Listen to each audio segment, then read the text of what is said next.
तन मन धन से ब्रह्मा बाबा समान ट्रस्टी होकर रहना है। देखो हमारे पास लिविंग एग्जाम्पल है ब्रह्मा बाबा,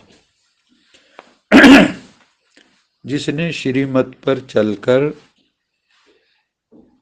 विष्णु पद प्राप्त कर लिया। एक देखो ना, वो भी तो देहधारी है, उसके भी माँ बाप थे, दुनियादारी भी पूरी की, संतान भी है, सब कुछ था। फिर भी भगवान ने जिस वक्त प्रवेश किया तो सब कुछ भगवान के अर्पित कर दिया और ट्रस्टी होके जिया अंतिम श्वास तक, और वो संपूर्णता के पद को प्राप्त कर गया। उन्होंने तन मन धन सब प्रभु अर्पित कर दिया। हम लोग तो सिर्फ गाते हैं तन मन धन सब है तेरा प्रभु, कुछ नहीं है मेरा, तेरा तुझको अर्पण क्या लागे मेरा। हम सिर्फ गाते हैं, वो प्रैक्टिकल में किया। तो बाबा कहते हैं तुम्हारा कुछ नहीं है वास्तव में। जब तुम आए थे क्या लेके आए थे, और जाओगे तो क्या लेके जाओगे। जो कुछ भी तुम्हारे पास है ट्रस्टी होके उसका उपयोग करो, प्रयोग करो, ट्रस्टी होके, फंस के नहीं। हाय ये मेरा मेरा मेरा मेरा मेरा मेरा जो है ना, बंधन का कारण है। कभी कर्मातीत फिर हम हो नहीं सकेंगे। इसलिए ट्रस्टी होके रहो, जैसे ब्रह्मा बाप ट्रस्टी होके रहे, ऐसे हम सब भी ट्रस्टी होके रहें। भक्ति मार्ग में उदाहरण है राजा जनक का, वो ट्रस्टी होके रहे, हर क्षण उनको मृत्यु याद थी। जैसे एक छोटी सी कहानी सुना देता हूँ। ये भक्त नामदेव के पास एक नवयुवक गया। उसने कहा स्वामी जी या महात्मा जी, मेरे मन में ना बहुत गंदे गंदे ख्याल आते हैं, आपके मन में नहीं आते। तो उसने कहा इससे पहले कि मैं तेरे प्रश्न का उत्तर दूं, मेरी ना कल नज़र तुम्हारे हाथ पे पड़ी थी और मैंने देखा तुम्हारे पास एक हफ्ते का ही टाइम है, 7वें दिन शरीर छोड़ दोगे तुम। तो ये बात पहले बतानी थी। तो फिर वो उसका उत्तर देना चाह रहे थे, तो इतने में वो तो उठ लिया वहां से। तो मंदिर की सीढ़ियां उतरते उतरते उसको चक्कर आने शुरू हो गए। भगत नामदेव का तो नाम बहुत था, इनका कहा हुआ तो टलता नहीं।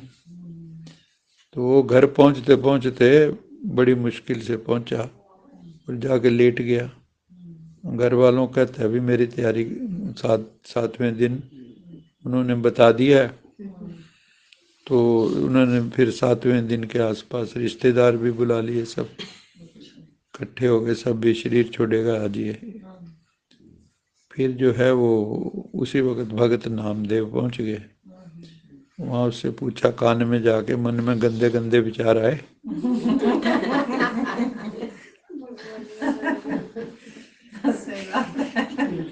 वो कहता है जी मैं मर रहा हूँ और आप जो है पूछ रहे हो गंदे।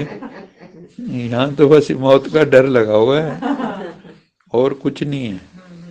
तो उसने कहा ऐसा है, तेरे प्रश्न का यही उत्तर है। जिस व्यक्ति को हर समय मौत याद है, गंदे विचार अपने आप चले जाएंगे, या भगवान की याद है।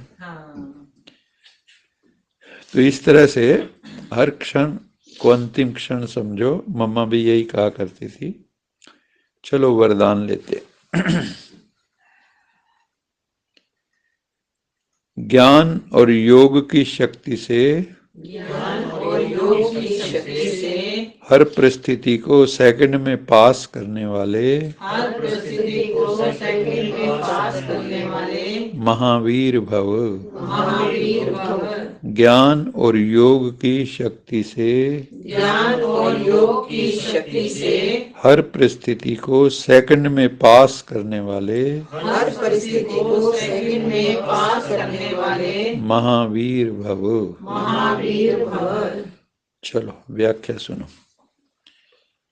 बाबा ने इसमें ये बताया कि हर परिस्थिति जो भी है वो सेकंड में पास कर सकते हो अगर तुम्हारे भीतर ज्ञान और योग की, हाँ, ज्ञान बल और योग बल दुनिया के सब बलों से बड़ा है।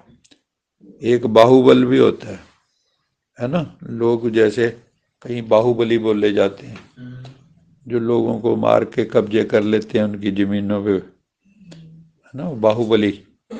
और ये देश भी बाहुबली आजकल, वो बाहुबल तो नहीं रहा, अब तो बंदूकों का और हथियारों का, है ना, इंटरकॉन्टिनेंटल बैलिस्टिक मिसाइल्स, मिसाइल ही इतने हो गए कि अभी उसने उसका क्या नाम है, किम नॉर्थ का, हाँ, उसने किया ना अभी एक मिसाइल 15,000 किलोमीटर तक वार कर सकता है। उसका ध्यान हमेशा अमेरिका पे ही रहता है, भी वहाँ गिराना है मैंने। तो ज्ञान और योग का जो बल है, इससे ऊंचा कोई बल नहीं है, और इससे हम हर परिस्थिति को पार कर सकते हैं और महावीर आत्मा कहला सकते हैं। तो ये भी हमारा सोमान है कि मैं महावीर आत्मा हूं। महावीर अर्थात सदा लाइट और माइट हाउस, लाइट हाउस और माइट हाउस, सिर्फ लाइट नहीं, माइट भी। ज्ञान है लाइट, योग है माइट।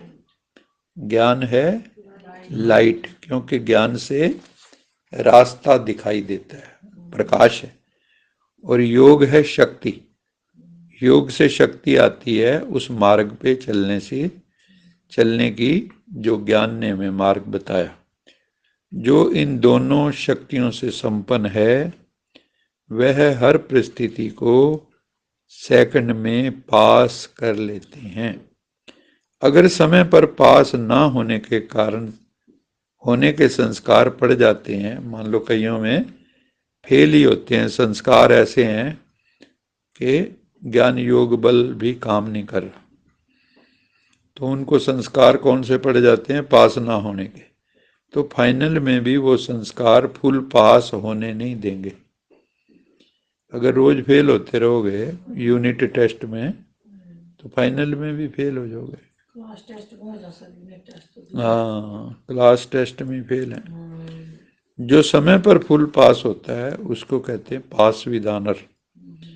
धर्मराज भी उनको ऑनर देता है, मैंने उनको सैल्यूट मारता है ना। तो धर्मराजपुरी से बाबा कहते हैं जो है, धर्मराज भी आपको सैल्यूट मारे, ऐसे शुद्ध पवित्र निर्मल बन के जाओ। अपनी गठड़ी में कोई भी ऑब्जेक्शनेबल मटेरियल लेके नहीं जाना। ये खोपड़ी जो है ना हमारी, ये है, इसमें सब भर रखा है, तो ये खोल के देखेंगे उस वक्त भी इसमें क्या क्या ले आए नीचे दुनिया से। स्लोगन है, योग अग्नि से विकारों के बीज को भस्म कर दो तो समय पर धोखा मिल नहीं सकता। बोलो, योग अग्नि से विकारों के बीज को भस्म कर दो, विकारों के बीज को भस्म कर दो तो समय पर धोखा मिल नहीं सकता, तो समय पर धोखा मिल नहीं सकता। योग अग्नि से विकारों के बीज को भस्म कर दो, विकारों के बीज को भस्म कर दो तो समय पर धोखा मिल नहीं सकता, तो समय पर धोखा मिल नहीं सकता। हाँ, तो आपको वैसे भी पता होगा कि कोई भी बीज जब उसको अग्नि पे आप थोड़ा सा भी वो कर दो, वो अंकुरित नहीं होता। सेक लगा दो बस, अंकुरित नहीं होगा। ऐसे ही योग की अग्नि है, और हमारे जो है ना कर्म का बीज है। बीज कौन सा है, कर्म की खेती कर रहे हैं हम, तो कर्म का बीज है। अगर हमने जो विकर्म कर रखे हैं उनके बीजों को हमने योग अग्नि से जला दिया तो अंकुरित नहीं होंगे, फलीभूत नहीं होंगे, तो फिर आपको धोखा भी नहीं मिलेगा और आपको फिर मौज बन जाएगी। फिर धर्मराज आपको सैल्यूट मारेगा, आप जो है मुस्कुराते हुए निकल जाओगे वहाँ से और परम धाम में शिव बाबा के बिल्कुल पास जाके बैठ जाओगे, 108 की माला में आ जाओगे। अच्छा, मीठे मीठे बच्चों प्रति मात पिता बाप दादा याद प्यार, गुड मॉर्निंग, रूहानी बाप की रूहानी बच्चों को नमस्ते। हम रूहानी बच्चों की रूहानी माता पिता बाप दादा को याद प्यार गुड मॉर्निंग गुड नाइट और नमस्ते। सदा रहो हंसते कहीं नहीं बसते बन जाओ फरिश्ते बांध लो अपने बस्ते चलो प्रभु के रास्ते। वाहिगुरु जी का खालसा वाहिगुरु जी की फतेह। बोल साचे दरबार की जय। लोका समस्ता सुखिनो भवन्तु लोका समस्ता सुखिनो भवन्तु लोका समस्ता सुखिनो भवन्तु।